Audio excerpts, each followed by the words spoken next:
السلام علیکم ناظرین، میں ہوں نعیم خان، اپنے ڈیجیٹل پلیٹ فارمز پر آپ کو خوش آمدید کہتا ہوں۔ امید ہے کہ آپ خیریت سے ہوں گے اور اللہ آپ کو خیریت سے ہی رکھے۔ ویڈیو میں آگے بڑھنے سے پہلے آپ سے ریکویسٹ کہ ہمارے چینل کو سبسکرائب کرنا مت بھولیے گا، بیل آئیکن کو پریس کر دیجیے گا، اور اگر ویڈیو اچھی لگی ہو تو لائک اور شیئر ضرور کیجیے گا۔ روسی صدر نے خطرے کی گھنٹی بجا دی۔ ان کا کہنا ہے کہ ایران، اسرائیل اور امریکہ کی لڑائی کے نتائج بڑے ہی خطرناک ہوں گے، بلکہ ایسی لڑائی ہے جس کا لڑنے والوں کو بھی علم نہیں ہے۔ یہ کرونا وبا سے زیادہ خطرناک ہوگا۔ معیشت سست روی کا شکار ہو جائے گی، مہنگائی بہت بڑھ جائے گی اور تیل کی قیمتیں کنٹرول سے باہر ہو جائیں گی۔ اب ناظرین، مجھ سے پوچھا جا رہا ہے کہ امریکہ اور ایران اسرائیل لڑائی کا اینڈ کیا ہوگا، خلیجی ممالک کہاں کھڑے ہوں گے۔ تو اس ضمن میں صرف اتنا کہوں گا کہ جو فضا چین نے قائم کی تھی بٹوین خلیجی جو کنٹریز ہیں، وہ فضا ایران نے بالکل خراب کر دی۔ ایران نے اپنے ہمدرد اور علاقائی جو دوست تھے ان کو بھی ناراض کر لیا ہے، حملے کر کے، میزائل پھینک کے۔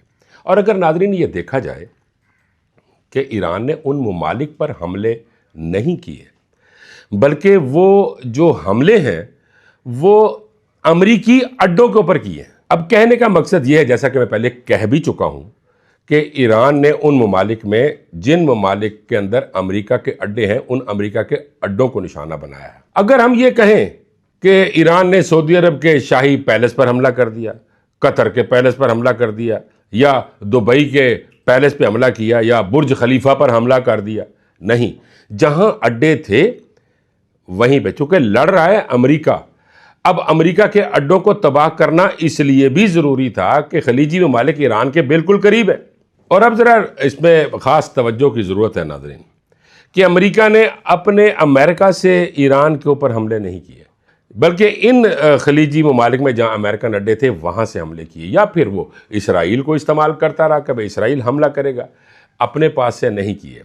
اب اگر یہ سمجھا جائے، اور یہ جیسے کہ میں پہلے کہہ چکا کہ ایران نے ناراض کر لیا خلیجی ممالک کو، اب خلیجی ممالک کو بھی یہ سوچنا چاہیے کہ ایران نے ہمیں ڈائریکٹ ہٹ نہیں کیا بلکہ امریکی اڈوں کو۔ ویسے بھی ناظرین، اب خلیجی ممالک کو بھی تھوڑا سا خوش ہونا چاہیے نا، جو ہمیشہ امریکہ کے بالکل ہی زیر اثر رہے ہیں۔ اب انہوں نے بھی ذرا سر اٹھانا شروع کیا، اور ان کو کرنا چاہیے کہ امریکہ ان کی حفاظت نہیں کر سکا تو پھر وہ امریکہ کی غلامی کیوں کریں۔ لیکن پتہ نہیں ناظرین، کچھ چونکہ انٹرنیشنل کانسپریسی ہے کہ کوئی کس کے زیر اثر ہے، کوئی کس کے زیر اثر ہے۔ جیسا کہ میں یہ سمجھتا ہوں اس وقت ناظرین، کہ دنیا کو خطوں میں تقسیم کیا جا رہا ہے۔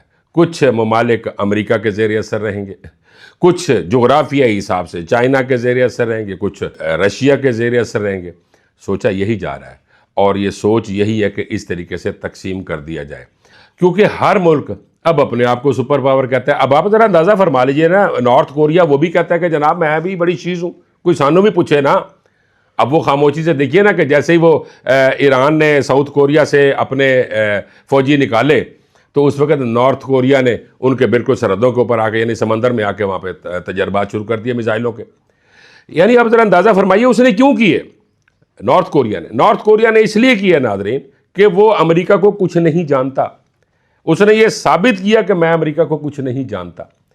اب جو میں عرض کر رہا تھا ناظرین کہ دنیا کو ٹکڑوں میں تقسیم کیا جا رہا ہے، کچھ امریکہ کے زیر اثر رہیں، کچھ چائنا کے، چونکہ چائنا بھی کہتا ہے میں بھی سپر پاور، رشیا بھی کہتا ہے میں بھی سپر پاور، تو اس طرح ساروں کو تقسیم کرنے کا ایک پلان ہے۔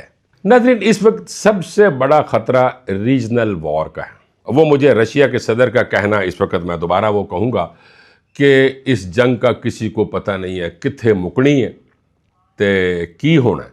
اب ہونا کیا ہے ناظرین کہ ریجنل وار اگر شروع ہو جاتی ہے تو پھر میں نے وہ ہمیشہ عرض کرتا ہوں تھرڈ ورلڈ وار شروع ہو جائے گی۔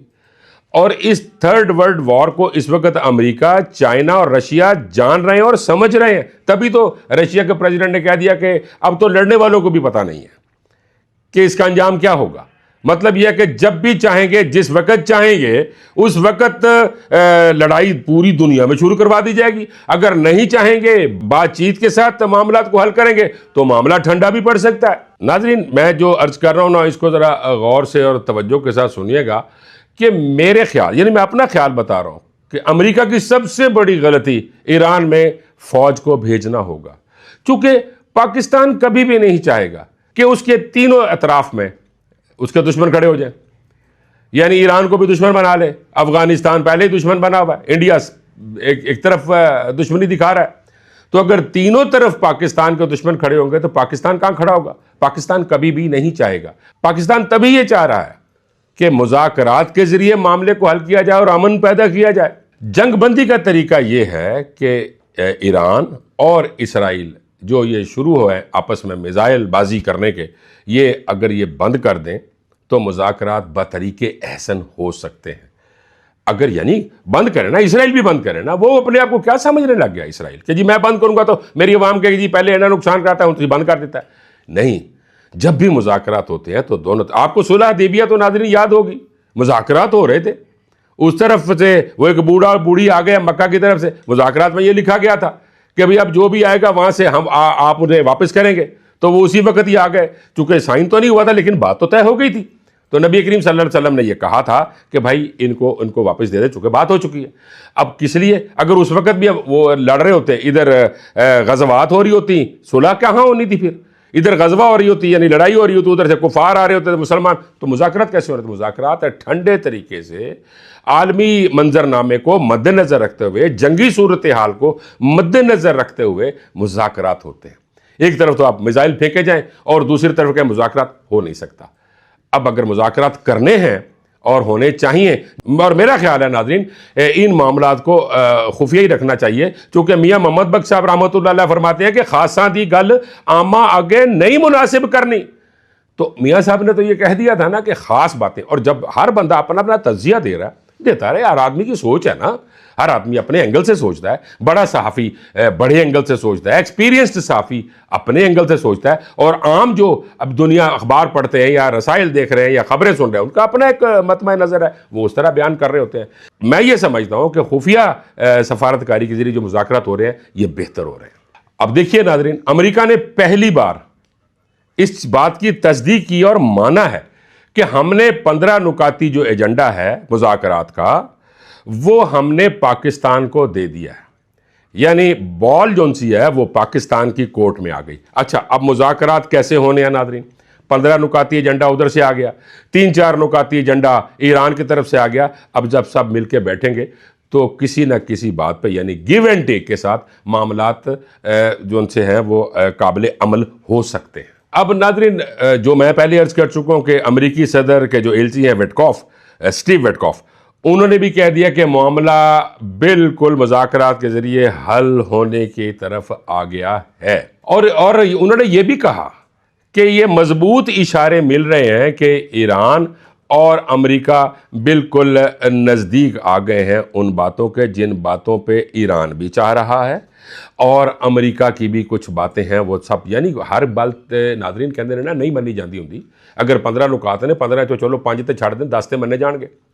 اور اسی طرح اگر ایران نے کوئی 5-7 اگر بھیجے ہیں تو اس میں سے بھی 2-3 نکال کے باقی مانے جائیں گے. جب بیچ میں بیٹھے لوگ اپنی گارنٹیز دے رہے ہوتے ہیں، جیسے کہ ایران نے کہا تھا کہ بڑی بڑی طاقتیں گارنٹی دیں، تو اب میری نظر کے اندر اس کی گارنٹی چائنا بھی دے گا، اس کی گارنٹی سعودی عربیہ بھی دے گا، اور اس کی گارنٹی پاکستان بھی دے گا. پاکستان ثالث ہوگا بیچ میں. تو لازمی بات ہے کہ جب جو اسٹیو وٹکوف یہ کہہ رہے ہیں کہ اب معاملات بالکل سلجھنے کے قریب آ گئے ہیں، جیسا کہ میں پہلے عرض کر چکا ہوں ناظرین کہ واقعی معاملات اب قریب آ چکے ہیں. چونکہ اگر یہ معاملات قریب آئے ہیں، ذرا ناظرین ذرا یہ بڑی باریکی جائیے کہ ذرا توجہ کرے. معاملات اب قریب آ رہے ہیں تو رشیا کیا کہہ رہا ہے؟ رشیا یہ کہہ رہا ہے کہ جی یہ معاملات ایسے ہیں کہ لڑنے والوں کو بھی لڑائی کا پتہ نہیں کدوں مکنی ہے تو کیویں مکنی ہے. انج ہو جائے گا تو انج ہو جائے گا، معیشت کو یوں ہو جائے گا، فلاں ہو جائے گا. کیونکہ مذاکرات اب محبت اور امن کے ساتھ ہونے کے قریب آ گئے ہیں. لیکن پرووائڈڈ ایک شرط ہے ناظرین، اس کی یہ ہے کہ ایران اور اسرائیل ایک دوسرے پر جو بمباری ہے وہ کرنی بند کر دیں. تبھی دنیا کو سمجھ آئے گی کہ مذاکرات ہو رہے ہیں. اب نیا شوشہ ٹرمپ صاحب نے چھوڑا ہے اور انہوں نے کہا کہ مجھے ایران نے خام تیل کے 8 جہاز توفتاً دیے ہیں. ہم تو یہ کہیں گے توفتاً دیے ہیں, عقیدتاً دیے ہیں, احتراماً دیے ہیں, محبتاً دیے ہیں, تو الفتاً دیے ہیں. یہ ان کا یہ کہنا تھا کہ مجھے دیے. کیونکہ انہوں نے کل یہ کہا تھا کہ مجھے ایران نے ایک تحفہ دیا, پوری دنیا ورطہ حیرت میں ڈوب گئی تھی. انہوں نے کہا کون سا ایسا تحفہ دے دیا جس کا ٹرمپ یہ کہہ رہے ہیں مجھے تحفہ دیا. تو پھر آخر ان کو یہ کہنا پڑا کہ 8 جہاز خام تیل کے مجھے دیے ہیں. اچھا ناظرین, اس بات کی تصدیق ایران نے ابھی تک نہیں کی, اور نہ ہی مذاکرات کرنے والوں میں سے کسی نے کہا کہ واقعی یہ 8 جہاز دیے. یہ ٹرمپ کا کہنا ہے, اور ہم اس وقت تک ٹرمپ کی یہ بات نہیں مان سکتے جب تک ایران اس کی تصدیق نہیں کرتا. لیکن اس وقت ایران نے ایک سخت موقف اختیار کیا ہوا ہے, مار دیو یا مار دیو. اب اس میں ناظرین پھر میں کہوں گا یہ ذرا غور سے توجہ طلب بات ہے ناظرین, اور وہ یہ ہے کہ اسرائیل کے جو چیف آف آرمی سٹاف ہیں, انہوں نے ایک طرف یہ کہہ دیا نیتن یاہو سے کہ ہمارے پاس تو بھائی فوج ختم ہو گئی ہے یا ختم ہونے کے قریب ہے, بندے جو ان سے ہیں وہ فوج جو ان سے ہمارے اہلکار ہیں وہ کم ہوتے جا رہے ہیں. اور دوسری طرف ناظرین ذرا توجہ فرمائیے, ایران کا بچہ فوج میں آنے کے لیے اپنے کاغذات پیش کر رہا ہے. میں نے کل عرض کیا تھا نا ناظرین, شہادت ہے مقصود و مطلوب و مومن. یہ جو ایران کے لوگ ہیں نا, یہ مسلمان ہیں اور مومن ہیں.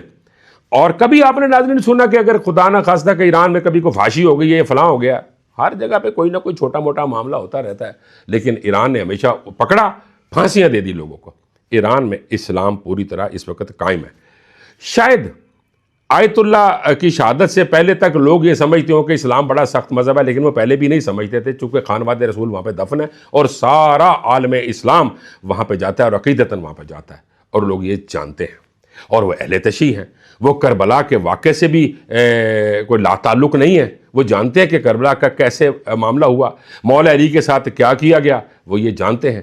اس وقت کی جو طاقتیں تھیں وہ طاقتیں حسینیت کو ختم نہیں کر سکی, تو آج ختم ہو جائے گا.